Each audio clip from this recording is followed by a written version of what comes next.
புரட்டாதி நட்சத்திரத்திற்குனே ஒரு சிறப்பு இருக்கு. நீங்க அது சின்ன வயசுலயே வெளிப்படும். எல்லா விஷயத்திலுமே வித்தியாசமா இருப்பாங்க, துருதுருன்னு இருப்பாங்க, மாத்தி யோசிப்பாங்க. குபேரருடைய நட்சத்திரங்க. எல்லா செல்வங்களும் பெற்ற குழந்தையாக இந்த குழந்தை நிச்சயமா வரும். இவங்க கொஞ்சம் வித்தியாசமா இருந்தாலும் இவங்க அதுக்கெல்லாம் சரிப்பட்டு வர மாட்டாங்கன்னு ஒதுக்கப்பட்ட குழந்தைகளாகவே புரட்டாதி நட்சத்திரக்காரர்கள் சின்ன வயசுலேயே இருப்பாங்க. இவர்களுடைய புதுவிதமான சிந்தனை அவங்கள ஒதுக்கி வச்சுட்டு மற்றவங்க விளையாடிட்டு இருக்கலாம். அப்படிலாம் ஒதுக்கப்பட்ட ஒரு குழந்தை ஒரு கூட்டத்தின் பின்னாடி புரட்டாதி நட்சத்திரக்காரர்கள் போக மாட்டார்கள். ஒரு கூட்டத்தையே இவங்க பின்னாடி கொண்டுட்டு வரக்கூடிய சக்தி அவங்களுக்கு இருக்கும்.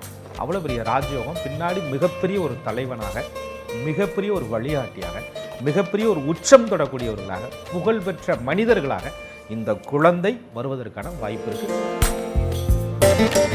எந்த குழந்தை தொணன்னு உங்கள்கிட்ட கேள்வியா கேட்டு உங்களை கஷ்டப்படுத்துறதா நீங்க நினைச்சீங்களோ அந்த குழந்தை தான் பின்னால மிகப்பெரிய ஒரு படைப்புகளுக்கு, 1000 கேள்விகளுக்கு பல அர்த்தங்களாக பதில் சொல்லக்கூடிய குழந்தையாக வரும். பூரட்டாதி நட்சத்திரம் குழந்தைகளின் எதிர்காலம் எப்படி இருக்கும்? வணக்கம் சார். வணக்கம். குரு வாழ்க, குருவே துணை. குழந்தைகள்னாலே ஒரு அருமையான வரம் சார். குழந்தைகளை யாருக்குமே பிடிக்காம இருக்காது. ஏன்னா அவ்வளோ அழகான ஒரு படைப்புனே சொல்லலாம். ஸோ குழந்தைகள்லேருந்து அவங்க பெரிய ஆள் ஆகிற வரைக்கும் ஏகப்பட்ட விஷயங்கள் இருக்கு. அந்த குழந்தைகளை இறைவன் இந்த உலகத்தில் சும்மா அனுப்புறது கிடையாது. அது பெற்றோர்கள் அதை எடுத்து வளர்க்கும் பொழுது அவங்களுக்கு பார்த்து செய்கிற விஷயமே பெற்றோர்களுக்கு அது ஒரு வரமாகவும் இருக்கு, கடமையும் கூட. ஸோ அந்த வரிசையில் ஒரு குழந்தைய நம்ம நட்சத்திர பகுதியாக பிரிக்கிறோம். இந்த நட்சத்திரத்தில் பிறந்த குழந்தை அவங்களுடைய பிறவி தன்மை எப்படி இருக்கும், ஸோ அது மட்டும் இல்லாமல் மறைஞ்சிருக்கக்கூடிய ராஜ யோகம் என்ன, பலம் என்ன, பலவீனம் என்ன, அவங்க ஸ்கூலிங், ஃபியூச்சர்னு ஒரு குழந்தைய பற்றின ஒட்டுமொத்த விஷயங்களை நம்ம பார்க்க போறோம். சோ இது எல்லாமே நட்சத்திர பகுதியா பார்த்துட்டு இருக்க வரிசையில நம்ம கும்பம், மீனம் இதை சார்ந்த நம்மளுடைய பூரட்டாதி நட்சத்திரத்துல பிறந்த குழந்தைகளுடைய தன்மை என்ன, சிறப்பு என்னன்றதை ஒவ்வொன்றா நம்ம பார்க்கலாம் சார். முதல்ல பூரட்டாதி நட்சத்திரத்துல பிறந்த குழந்தையுடைய சிறப்பு எப்படி இருக்கும்? நீங்க சொன்ன மாதிரி கும்பராசி அப்படின்னு சொல்லக்கூடிய ராசியில 3 பாதங்களும், புரட்டாதி நட்சத்திரத்தினுடைய 4வது பாதம் மீன ராசின்னு இருக்கிறதுனால 2 ராசிகளுக்குள்ளேயும் இருக்கு. இது சனி பகவானுடைய அம்சம், அது குருவினுடைய அம்சமாக இருந்தாலும் கூட புரட்டாதி நட்சத்திரத்திற்குனே ஒரு சிறப்பு இருக்குது. நீங்கள் அது சின்ன வயசுலேயே வெளிப்படும். 4 பேர் ஒன்றா விளையாடிக்கிட்டு இருக்கையில், 4 பேர் ஒரே செயலை செஞ்சுக்கிட்டு இருக்கையில் சில பேர்லாம் பார்த்தீங்கன்னா ஒரு வித்தியாசமாக யோசிப்பாங்க. அப்போவே ஒரு வித்தியாசமான ஐடியா, அவங்களுடைய சிந்தனையே ரொம்ப ஒரு புதுவிதமாக, அவங்களுடைய தொலைநோக்கு பார்வையே வேறு விதமாக இருக்கும். ஒருத்தர் அப்படியே காப்பி பேஸ்ட் பண்ணி விளையாடுறதுலாம் இருக்காது. இவங்க இதை பண்ணிகிட்டு இருக்காங்க, அதை பார்த்துட்டு நம்ம அப்படியே பண்ணுவோம். இதையே அப்படி பண்ணணும், இது இப்படி பண்ணலைன்னா எப்படி இருக்கும், இது பண்ணால் எப்படி இருக்கும், புதுசாக ஒன்று பண்ணால் எப்படி இருக்கும் அப்படின்னு சொல்லி தன்னுடைய திறமைகளையும் ஆட் பண்ணிக்கிட்டு ஒரு புதிய விஷயங்களை அவங்க செய்ய ஆரம்பிப்பாங்க. ஆனால் ஒருத்தர் பாருங்களேன், அவங்க என்ன செய்கிறாங்களோ அதை மட்டும் செஞ்சால் மட்டும்தான் அந்த சமுதாயத்தில் ஏற்றுக்கிறாங்க. இவங்க கொஞ்சம் வித்தியாசமாக இருந்தாலும் இவங்க அதுக்கெல்லாம் சரிப்பட்டு வர மாட்டாங்கன்னு ஒதுக்கப்பட்ட குழந்தைகளாகவே புரட்டாதி நட்சத்திரக்காரர்கள் சின்ன வயசுலேயே இருப்பாங்க. இவர்களுடைய புதுவிதமான சிந்தனை, இவர்களுடைய புதுவிதமான யோசனை, இவங்களுடைய புதுவிதமான கண்டுபிடிப்புனே சொல்லலாம். அது விளையாட்டில் கூட ஒருத்தர் பண்ணுறதை அப்படியே பார்த்து காப்பி பேஸ்ட் பண்ணுறது பிடிக்காது. இவங்களுக்குன்னு ஒரு தனி ஃபார்முலா, இவங்களுக்குன்னு ஒரு தனி விஷயம் எப்பயுமே வச்சுருப்பாங்க. அதனாலயே சில பேர்னால ஒதுக்கப்படலாம். இவங்க சரியாக வரமாட்டாங்க, நம்ம சொல்கிறத கேட்க மாட்டாங்க, நீங்களாம் ஆட்டைக்கு வேணாம் போ அப்படின்னு அவங்கள ஒதுக்கி வச்சுட்டு மற்றவங்க விளையாடிட்டு இருக்கலாம். அப்படிலாம் ஒதுக்கப்பட்ட ஒரு குழந்தை இது எந்த திறமையை கொண்டு புதுசாக யோசிச்சுச்சோ அந்த திறமையே பின்னாளில் பெரிய படைப்புகளுக்கு, பெரிய விஷயங்களுக்கு ஒரு அஸ்திவாரமாக அமையுதுன்னு சொன்னால் அந்த குழந்தை தான் புரட்டாதி நட்சத்திரத்தில் பிறந்த குழந்தை. நிச்சயமா சார். ஏன்னா இப்போ நிறைய வீடுகளை சொல்கிறாங்க, குழந்தைங்கள்லாம் ரொம்ப டிஃப்ரெண்ட்டாக பண்ணுறாங்க. எல்லாரும் ஒரு இடத்துல பண்ணால் இவன் டிஃப்ரெண்ட்டான பொருளாக கேட்குறான். இப்போவே அந்த டாய்ஸ் எல்லாம் பிரித்து சயின்டிஸ்ட் மாதிரி யோசிக்கிறான். வித்தியாசமாக யோசிக்கக்கூடிய குழந்தைகள். அதுக்கு பேர் கூட வச்சுருப்போம், ஓவர் ஆட்டிடியூடாக இருக்குதுங்க அப்படிம்பா. ஏன்னா உனக்கு திறமை இல்லைன்னா அது போய் ஓவர் ஆட்டிடியூட்னு சொல்கிறீங்க மாதிரி. அந்த புரட்டாதி நட்சத்திரத்தில் பிறந்தவங்க நீங்கள் சொல்ல மாதிரி எல்லா விஷயத்துலையுமே வித்தியாசமாக இருப்பாங்க, துருதுருன்னு இருப்பாங்க, மாற்றி யோசிப்பாங்க. அவங்க யோசனையை ரொம்ப கிரியேட்டிவ் மைண்டாக தான் இருக்கும். ரொம்ப அழகாக அவங்களுடைய ஸ்பாவத்தை சொன்னீங்க சார். ஏன்னா அந்த புதுமையான விஷயம், கிரியேட்டிவான விஷயம்னு சொன்னீங்க. ஸோ அந்த புதுமையை வச்சு நிறைய படைப்புகள் படிப்பாங்க ஆரம்பத்தில் ஒதுக்கப்பட்டாலுமே. அப்படி இருக்கக்கூடிய ஒரு டிஃப்ரெண்ட்டான ஒரு கிரியேட்டிவான கேரக்டர், அவங்களுடைய மறைந்த ராஜ யோகம் என்ன அவங்க லைஃப்ல? மறைந்த ராஜயோகம்னா எப்பயுமே ஒரு யோகம் பெற போகிறாங்க அப்படின்னா அவங்கள்ட்ட சின்ன வயசுலேயே அந்த உயர்ந்த லட்சியம் இருக்கும். அந்த லட்சியத்திற்கான ஒரு சிந்தனை ஆட்டோமேட்டிக்காக உருவாகும். உழைப்பு அதுக்கு தகுந்த மாதிரி இருக்கும், வாய்ப்புகள் வரணும், அவ்வளோதான். இந்த புரட்டாதி நட்சத்திரக்காரர்கள் சின்ன வயசுல இப்படிலாம் வாழணும், இப்படி தான் வாழணும் அப்படின்ற மாதிரி இல்லாமல் எல்லாரும் ஒரு ஃபார்முலா கடைபிடிச்சா இதை விட சிறப்பாக என்ன செய்யணும், தனக்கான வழி என்ன, ஒரு புதுமை படைப்பது, ஒரு புதுசாக ஒரு விஷயத்தை அவங்க பண்ணுற திறமையை சின்ன வயசுலேருந்தே வளர்த்துக்கிட்டே வர்றதுனால நீங்கள் எந்த துறைக்குள்ளே விட்டாலும் கூட அதில் ஏதாவது ஒரு வித்தியாசமாக இவங்க யோசித்து அந்த இடத்துல நிலைநிறுத்துறதுக்கு எல்லா சக்தியையும் கொண்டவங்களாக தான் இருப்பாங்க. ஆக இவர்களை பொறுத்தவரை மறைந்திருக்கக்கூடிய ராஜயோகம் என்பது தன்னை நிலைநிறுத்தக்கூடிய அந்த தன்மை இருக்கு பாருங்க, தன்னை ஒரு இடத்துல நான் இப்படி தாண்டா அப்படின்னு காட்டக்கூடிய அந்த திறமை இருக்கு பாருங்க, அதுதான் இவங்கள்ட்ட இருக்கக்கூடிய பெரிய ராஜயோகமே. அந்த யோகமானது சரியான தருணத்தில் இவங்களுக்கு அமைஞ்சிருச்சு அப்படின்னு சொன்னா ஒரு கூட்டத்தின் பின்னாடி புரட்டாதி நட்சத்திரக்காரர்கள் போக மாட்டார்கள். ஒரு கூட்டத்தையே இவங்க பின்னாடி கொண்டுட்டு வரக்கூடிய சக்தி அவங்களுக்கு இருக்கும். அவ்வளோ பெரிய ராஜயோகம், பின்னாடி மிகப்பெரிய ஒரு தலைவனாக, மிகப்பெரிய ஒரு வழிகாட்டியாக, மிகப்பெரிய ஒரு உச்சம் தொடக்கூடியவர்களாக, புகழ்பெற்ற மனிதர்களாக இந்த குழந்தை வருவதற்கான வாய்ப்பு இருக்கு. குபேரருடைய நட்சத்திரங்க, எல்லா செல்வங்களும் பெற்ற குழந்தையாக இந்த குழந்தை நிச்சயமா வரும். ஒரு சிலர் வீட்டில் இந்த குழந்தை பிறப்புக்கு முன்னாடி ஒரு சில கஷ்டங்களை வந்து அவங்க சந்திச்சிருப்பாங்க. திடீர்னு அந்த குபேரர் அம்சம் பெற்ற பூரட்டாதி நட்சத்திரத்தில் வந்து குழந்தை பிறக்குது அப்படின்னாலே எல்லாரும் சொல்வது உண்டு, இப்போ உனக்கு குபேரரே வந்து அம்சம் பெற்று வீட்டில் பிறந்திருக்காரு, உன்னோட செல்வமே மாறப்போகுது, செல்வ செழிப்பா இருக்க போறீங்க. அதெல்லாமே உண்மைதானா சார்? இந்த குழந்தை பிறந்ததுக்கு அப்புறம் வீட்டோட செல்வ வளர்ச்சி அதிகமா இருக்குமா? நம்ம தசாபுத்தி பலன்கள்னு ஒரு வீடியோ கொடுத்துருக்கோம் நட்சத்திரம் புரட்டாதி. அதில் பார்த்தீங்கன்னா இந்தந்த தசை நடக்கும்போது அது லக்னத்துக்கு சிறப்பான அம்சமாக இருக்கும்போது எந்த டைமில் செல்வ வளம் கிடைக்குன்னு கொடுத்துருக்கோம். நம்ம பகுதியிலே கொடுத்துருக்கோம், நம்ம சேனல்லே இருக்குது, அதை நேயர்கள் பார்த்துக்கிட்டோம். இவங்க அந்த குபேர சம்பத்துங்கிறது வாழ்க்கையில் நடக்கக்கூடிய தசாவலன்கள் தான் அவங்கள தீர்மானிக்கும். பூரட்டாதி நட்சத்திரத்தில் பிறந்த குழந்தைங்களுடைய அந்த ஸ்கில்ஸ், அந்த தனித்திறமையை வந்து சின்ன வயசுல அவங்க எப்படி வந்து வீட்டிலே அடையாளம் காட்டுறது? பெற்றோர்களாக இருக்கட்டும், இல்லை டீச்சர்ஸ் பார்க்குறாங்க அப்படின்னா, இல்லை எப்படி வந்து அந்த அடையாளத்தை வந்து நம்ம கண்டுபிடிக்கிறது? புரட்டாதி நட்சத்திரத்தில் ஒரு குழந்தை பிறக்குது அப்படின்னு சொன்னால் மேக்ஸிமம் ஸ்கூலுக்கு போகிற வரையும் அம்மா கூட அப்பா கூட, அதில் அம்மா கூட அதிக நேரம் ஸ்பெண்ட் பண்ணுறாங்கன்னு வச்சுக்கோங்க. தாத்தா பாட்டி இவங்களோட இருக்காங்க. இந்த நீங்கள் பாருங்கள், வாயவே மூடாமல் தொணன்னு கேள்வியாக கேட்டுக்கிட்டு இது என்ன அது என்ன, இந்த கதை சொல்லு அந்த கதை சொல்லு, இது எங்கே போச்சு அங்கே வந்துச்சுன்னு ஒரு குழந்தை உங்களை நச்சரிச்சுக்கிட்டே இருக்குன்னா, என்னடா இம்புட்டு கேள்வி கேட்குது அப்படின்ற மாதிரி. அதுவும் பொம்பளை பிள்ளைகள்லாம் பிறந்துச்சுன்னா கேள்வியாக கேட்டு கேள்வி கணைகளை தொலைத்து விடுவார்கள். ஆனால் அந்த சின்ன வயசுலேயே இவ்வளவு கேள்வி கணைகள் இருந்தாலும் கூட அது உங்களால் வந்து யூகித்து ஒரு செகண்ட் வந்து யோசிச்சு என்னடா இப்படிலாம் கேட்குது புரியலையன்ட்டா அப்படின்ற மாதிரி பிரமிக்கும் விதமாக தான் இருக்கும். அதை பார்த்து பெருமைப்படுவாங்க. ஒரு கட்டத்துக்கு மேலே ஆன்சர் தெரியலன்னு வச்சுக்கோங்களேன், கோவப்படுவாங்க. அது ஸ்கூல்லையும் சரி, ஆசிரியர் விஷயத்தில் என்னடா அது இம்புட்டு கேள்வி கேட்டுக்கிட்டு இருக்கு, எவன்டா பதில் சொல்லிட்டு இருக்குதுன்னா 10 டிக்ஷனரியாக கண்டுபிடிச்சு வந்து சொல்ல முடியுன்ற மாதிரி இந்த பூரட்டாதி நட்சத்திரக்காரர்கள் அந்த சின்ன வயசுலேயே நிறைய கேள்விகளை கேட்கக்கூடியவர்களாக இருப்பாங்க. இது ஏன் எதுக்கு, அது உங்களுடைய ஒரு எப்பயுமே இருக்கும். இதை பார்த்துட்டு பெற்றோர்கள் வந்து அந்த குழந்தை நிறையா விஷயத்தை புரிஞ்சுக்கிறதுக்கு ட்ரை பண்ணுதுங்கிறத இவங்க புரிஞ்சுக்கணும். இவங்க மாறா கோவப்பட்டு அங்கேயே மட்டம் தட்டுறது இதெல்லாம் பண்ணவே கூடாது. இன்னைக்கு விடை தெரியாத 1000 கேள்விகளுக்கு ஒரு வரியில பதில் சொல்லக்கூடிய குழந்தை தான் புரட்டாதி நட்சத்திர குழந்தை. எந்த குழந்தை தொணன்னு உங்கள்கிட்ட கேள்வியா கேட்டு உங்களை கஷ்டப்படுத்துறதா நீங்க நினைச்சீங்களோ அந்த குழந்தை தான் பின்னால மிகப்பெரிய ஒரு படைப்புகளுக்கு 1000 கேள்விகளுக்கு பல அர்த்தங்களாக பதில் சொல்லக்கூடிய குழந்தையாக வரும்.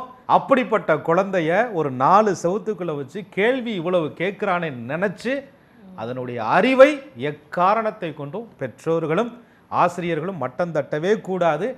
ஏன்னு சொன்னா குரு திசைகள் பிறந்த இந்த புரட்டாதி நட்சத்திர குழந்தை வளரும் பொழுது சனி திசையில் வரும்போது அது மந்தப்படுத்தப்படலாம். அங்கே இந்த குழந்தை தடுக்கப்பட்டால், மந்தப்படுத்தப்பட்டா எதிர்காலமே அதனுடைய படைப்பே வீணாக போயிடும். நிச்சயமா சார். இப்போ பூரட்டாதி நட்சத்திரத்தில் பிறந்த குழந்தைங்களோட பெற்றோர்கள் எல்லாமே பார்த்துட்டு இருப்பீங்க. தொண்ணூத்தொன்னு இவ்வளோ கொஸ்டின்ஸ் கேட்குறாங்கன்றதுக்கு சார் ஒரு சூப்பரான ஆன்சர் சொல்லியிருக்காங்க. ஏன்னா நாளைக்கு 1000 விடை தெரியாத 1000 கேள்விகளை கேட்கும்போது சூப்பராக ஒரே இடத்துல நின்று பயங்கரமாக பதில் சொல்லுவாங்கன்னு. ஸோ அவங்களோட பிரைட்டான ஃபியூச்சர் வந்து நீங்கள் அழகாக நோட் பண்ணிக்கலாம். ஸோ பூரட்டாதி நட்சத்திரத்தில் பிறந்த குழந்தைங்களுடைய ஸ்கூலிங், அவங்களுடைய எதிர்காலம், அந்த படிப்பு வந்து எப்படி இருக்கும் சார்? நீங்கள் சொன்ன மாதிரி இவ்வளவு கேள்வி கேட்டாலும் கூட ஸ்கூலில் இருக்கிறவங்களுமே கூட இதெல்லாம் படிப்பில் காட்டு அப்படின்ற மாதிரி தான் அந்த இடத்துல மட்டம் தட்டுவாங்க. எந்நேரமும் பூரட்டாதி நட்சத்திரத்தில் பிறந்தவர்கள் அப்படியே புத்தக புழுவாலாம் இருக்க மாட்டாங்க. புத்தகம் கைமா இருந்துக்கிட்டு அப்படியே படிக்கிற பிரில்லியன்ட் மாதிரிலாம் காமிச்சிக்கிட்டே இருக்க மாட்டாங்க. ஆனால் ஒரு போட்டி வந்தா, ஒரு மேடைன்னு வந்தா, ஒரு ஸ்டேஜ்னு வந்தா, தனக்கான இடம்னு வந்தா, ஒரு குழுவை வழிநடத்த சொன்னால் அவ்வளோ பெர்ஃபெக்டாக அதை அழகாக பண்ணுவாங்க புரட்டாதி நட்சத்திரத்தில் பிறந்தவர்கள். ஒரு நிர்வாகத்திறன், வழிநடத்தும் திறன் இவங்கள்ட்ட சூப்பராக இருக்கும். ஆக இவங்களை பொறுத்தவரையும் புத்தக நாலேஜ் என்பதை விட அவங்க கேட்ட கேள்வி அறிவு ஞானம்தான் புரட்டாதிக்கு அதிகமாக இருக்கும். நிறைய புரட்டாதி நட்சத்திரக்காரர்கள் படிப்பு அப்படிங்கிற விஷயத்தில் இருக்கக்கூடிய விஷயங்களை கூட மீறிய அறிவாக அவர்கள் இருக்கிறது காரணமே நிறைய கேள்வி ஞானம். அந்த கேள்வி ஞானம் தான் பின்னால் இவங்களை மிகப்பெரிய ஆளாக கண்டிப்பாக கொண்டுட்டு வரும். ஏன்னா மத்தியம வயதில் அவங்களுக்கு புதன் மகா திசை, கல்விக்கான திசை வரும். அந்த திசையில் புரட்டாதி நட்சத்திரத்தில் பிறந்தவர்கள் நல்ல அம்சங்கள் இருந்தால் பெரிய படைப்புகளுக்கு சொந்தக்காரர்களாக, படிக்காத மேதையாக நிச்சயமாக வருவாங்க. பிறருக்கு வழிகாட்டியாக இருப்பாங்க. ஏன்னா இப்போ நிறைய டீச்சர்ஸ் வந்து இப்போ ஸ்கூல்ல எல்லாமே யூஸ் பண்ற ஒரு வேர்டு உண்டு சார், தியரட்டிக்கலாக இருக்கிறத விட நீ ப்ராக்டிக்கலாக நல்லா ஒர்க் பண்ற. நீங்க சொன்னது அப்படியே நம்ம அதை எடுத்துக்கலாம். ஏன்னா குழந்தைகளுமே ப்ராக்டிக்கல் திங்கிங் வந்து அதிகமாக இருக்கும். புரட்டாதிட்டு அதிகமாக இருக்கும் அது. புரட்டாதி நட்சத்திரத்தில் பிறந்த குழந்தைகளுடைய ஒரு பெரிய பலமா நம்ம வந்து ப்ராக்டிக்கல் திங்கை நம்ம எடுத்துக்கலாம். இது மட்டும் தானா சார்? ஏன்னா நிறைய கிரியேட்டிவா யோசிக்கிறாங்க. வேற எதுவும் மறைந்துள்ள பலம்ன்றது ஏதாவது இருக்கா? பலம்னு சொன்னாங்க எல்லாருமே. நீங்க பாருங்க, சின்ன வயசுல கேட்கும்போது நீ என்னவாவ அப்படின்னு கேட்பாங்க. ஆளுக்கு ஒவ்வொன்று சொல்லுவாங்க. நான் இப்படி ஆவேன் அப்படி ஆவேன்னு சொல்லுவாங்க. ஒரு கனவு, அது வந்து அப்துல் கலாம் ஐயா சொன்ன மாதிரி கனவு கண்டாத்தான் நிறைவேறும்னு சொல்லுவாங்க. கனவு லட்சியமாக மாறணும்னு சொல்லுவாங்க இல்லையா? அதுக்கு நிறைய உழைக்கணும். ஆனா புரட்டாதி நட்சத்திரக்காரங்க சின்ன வயசுல என்ன சொல்றாங்களோ, அவங்க மனசுக்குள்ள என்னவாக வேண்டும் என்று கனவு கண்டார்களோ, ஒரு மத்தியம வயதுல எது புரிஞ்சு வச்சுக்கிட்டாங்களோ, அந்த கனவுல இருந்து ஒருபோதும் அவங்க பின்வாங்குவதே கிடையாது. அந்த கனவை லட்சியமா வச்சுக்கிட்டு அதுல 1000 தடைகள் வரட்டுமே, 1000 விமர்சனங்கள் வரட்டுமே, 1000 பேர் அதை உடைக்கட்டுமே, 1000 பேர் தடுக்கட்டுமே, அத்தனை தடைகளையும் உடைத்து தான் என்ன கனவு கண்டோமோ அந்த இடத்த போய் தொடணுண்டாங்கிற லட்சியம் இவர்களுடைய பலம். அதை யார் சொன்னாலும் கேட்க மாட்டாங்க. காம்ப்ரமைஸ் மைண்டே புரட்டாதிட்ட மேக்சிமம் தன்னுடைய இலக்கில் இருந்து ஒருபோதும் பின்வாங்காத நட்சத்திரம்னு சொன்னா புரட்டாதி நட்சத்திரம். தடை அதை உடை என்ற பலம் இவங்கள்ட்ட உண்டு. எக்காரணத்தை கொண்டும் பின்வாங்கவே மாட்டார்கள். இப்போ நீங்கள் சொல்வது போல் அந்த தடை எவ்வளோ தடை வந்தாலுமே அதை அப்படியே உடச்சி அழகாக வந்து டேக் ஓவர் பண்ணிடுவாங்கன்னு சொன்னீங்க. இருந்தாலுமே நம்மளை அறியாத ஒரு வீக்னஸ்ன்றது எல்லா குழந்தைகளுக்குமே இருக்கும். ஏன்னா வளரும்போது அது தெரியாது. ஸோ பெற்றோர்கள் தான் வந்து அதை வந்து நம்ம முன்னிப்பாக கவனித்து ஓகே இதெல்லாமே இருக்குன்றது நம்ம சொல்ல முடியும். ஸோ பூரட்டாதி நட்சத்திரத்தில் பிறந்த குழந்தைங்களுடைய வீக்னஸ், அந்த பலவீனம்னா நம்ம எதை சொல்லலாம்? பலவீனம்னு சொன்னால் நான் பார்க்குறது அதிகமான எதிர்பார்ப்பு. அவங்களுடைய எதிர்பார்ப்புனா பணம் காசு அதெல்லாம் தாண்டி இது நடக்கணும் அப்படின்ற அந்த கனவு காண்கிறாங்கல்ல, அதில் ரொம்ப எதிர்பார்ப்பாங்க. தன்னை பற்றி எதிர்பார்க்கறது மட்டும் இல்லாமல் மற்றவங்களும் நம்மள்ட்ட இப்படி நடந்துக்கணும் அப்படிங்கிற எதிர்பார்ப்போடு இருப்பாங்க. சில நேரங்களில் விதி அம்சம் எல்லா எதிர்பார்ப்புகளும் பூர்த்தி அடைகிறதுல அது போய் தோல்வியில் முடியும். அந்த தோல்வியை இவர்களால் ஏற்றுக்கவே முடியாது. அந்த நேரத்தில் மிகப்பெரிய பலவீனமாக புரட்டாதி நட்சத்திரக்காரர்கள் மாறுவாங்க. அந்த பலவீனமான மனசை சின்ன வயசுலேயே அடைஞ்சிட்டாங்கன்னு சொன்னால் பிற்காலத்தில் அவங்களுடைய எதிர்பார்ப்புகள் எல்லாமே தோல்வி அடைந்ததாக, தோல்வி அடைவதாக நினைத்து கொள்வார்கள். தன்னுடைய லட்சியத்திலிருந்து பின்வாங்க மாட்டாங்க. ஆனால் ஜெயிச்சிருவோமா, வென்று காட்டிடுவோமாங்கிற பயம், உள்ளுணர்வு இவங்கள்ட்ட இருந்துக்கிட்டே இருக்கும். ஏன்னா அந்த சின்ன வயசுலேயே வந்து ஒரு பலவீனமான மனசு, அந்த ஒரு சின்ன சின்ன ஏமாற்றங்கள் ஆரம்பிச்சு ஏன்னா பெருசாகும் போது அந்த சின்ன வயசில் இருக்க கேரக்டர்ப்பா இப்போ வரைக்கும் வந்துருச்சுன்னு சொல்லுவாங்க. ஏன்னா பெற்றோர்களும் டீச்சர்ஸும் வந்து அதை அழகாக கவனித்து இதெல்லாத்தையும் நம்ம தேத்தி கொண்டு வரணும். அப்படி அவங்கள வந்து ஒரு கேர் பண்ணி இந்த ஏமாற்றத்தெல்லாம் எப்படி அவங்க வந்து கண்டுபிடிச்சு என்ன சொல்லணும் சார் அந்த நட்சத்திரத்தில் இருக்கும்? அதாவது அவங்க பலவீனமாக இருக்கும்போது ஆறுதல் சொல்லாதீங்க. தயவு செய்து புரட்டாதி நட்சத்திரத்தில் பிறந்த ஒரு குழந்தை தன்னுடைய எதிர்பார்ப்பில் தோத்து விட்டா, நடக்கலைன்னு சொன்னால் பலவீனமாக ஆறுதல் மட்டும் சொல்லாதீங்க. நீ தோக்கலை, நீ போக வேண்டிய தூரம் இன்னும் ரொம்ப இருக்கு, இன்னும் நீ எவ்வளவோ சாதிக்க வேண்டியிருக்கு, இன்னும் காலம் இருக்கு, வாய்ப்பு இருக்கு, உனக்கான நேரம் வரும், வயது இருக்கு, நீ ஜெயிப்ப, உன் லட்சியம் நிறைவேறும்னு தட்டி கொடுங்க. தயவு செய்து புரட்டாதி நட்சத்திர குழந்தைக்கு அட்வைஸ் மட்டும் பண்ணாதீங்க, மனசை பலவீனப்படுத்தாதீங்க. அதை நீங்கள் எந்த அளவிற்கு அதை மோட்டிவேட் பண்ணுறீங்களோ, எந்த அளவிற்கு உன்னால் முடியும் என்று சொல்கிறீர்களோ, எந்த அளவிற்கு நீ சாதிப்பாய்ங்கிற சொல்றீங்களோ, எந்த அளவிற்கு நீ உச்சந்தொடுவாய்னு சொல்றீங்களோ, அந்த அளவிற்கு பூரட்டாதி பின்னாளிலே சாதிக்கும். அதற்கு சுக்கிர மகாதிசை, சூரிய மகாதிசை, சந்திர மகாதிசை வரும் காலங்களிலெல்லாம் மிகப்பெரிய ஒரு உச்சத்தை நிச்சயமா தொடுவாங்க. பூரட்டாதி நட்சத்திரத்தில் பிறந்த குழந்தைகளுக்கு இயல்பாகவே இவ்வளோ பெரிய திறன் இருக்கிறதுனால அவங்க மிகப்பெரிய உச்சத்தை அடைவாங்கன்னு சொன்னீங்க. ஸோ ஸ்கூலிங் பார்த்துட்டோம். அதுக்கு அடுத்த கட்டம்னு பார்த்தா நம்மளுடைய ஃபியூச்சர். ஸோ ஃபியூச்சரில் அவங்க எந்த ஃபீல்டை சூஸ் பண்ணுவாங்க, எந்த மாதிரியான ஒரு ஸ்டேஜுக்கு அவங்க போவாங்க சார்? நிச்சயமாக பூரட்டாதிங்கிறது குரு பகவானுடைய ஒரு நட்சத்திரம். பொதுவாக நீங்கள் பார்த்தீங்கன்னா உயர்கல்வித்துறை, நிதித்துறை, நீதித்துறைன்னு சொல்கிறாங்க, உயர்கல்வித்துறைன்னு சொல்கிறாங்க. ஒரு மோட்டிவேஷனல் ஸ்பீக்கருங்க, ஒரு குழுவை வழி நடத்துகிறவருங்க, ஒரு கேப்டனுங்க அப்படின்னு சொல்லுவாங்க இல்லையா, ஒரு ஆலோசகருங்க, ஒரு அட்வைசருங்க அப்படின்னு சொல்லுவாங்க இல்லையா, ஒரு புதுசாக ஒன்றை படைப்பாளிங்க, உருவாக்குனவருங்க, இது கிரியேட்டருங்க, இதனுடைய பிதாமகன் இவர் தாங்க, இதனுடைய காரணகர்த்தா, இதனுடைய மூலம், ஆதி மூலம், இதை உருவாக்குனது இவர் தாங்க, இந்த தொழிலுடைய அவர் தாங்க ஃபவுண்டரு அப்படின்னு சொல்லுவாங்க இல்லையா. ஒரு காலேஜ், கல்லூரி ஓனர், அரசியல், சமூகம், ஆன்மீகம், அத்துணை துறையிலையும் இந்த குழந்தை நினைச்சா வர முடியும். அப்படி ஒரு தனித்திறமை புரட்டாதி நட்சத்திரத்திற்கு நிச்சயமாக உண்டு. சனி பகவானுடைய வீட்டிலும் இருக்கக்கூடிய நட்சத்திரம், குரு பகவானுடைய வீட்டிலும் இருக்கக்கூடிய நட்சத்திரம், நீதிமானுடைய வீட்டிலும் இருக்கு.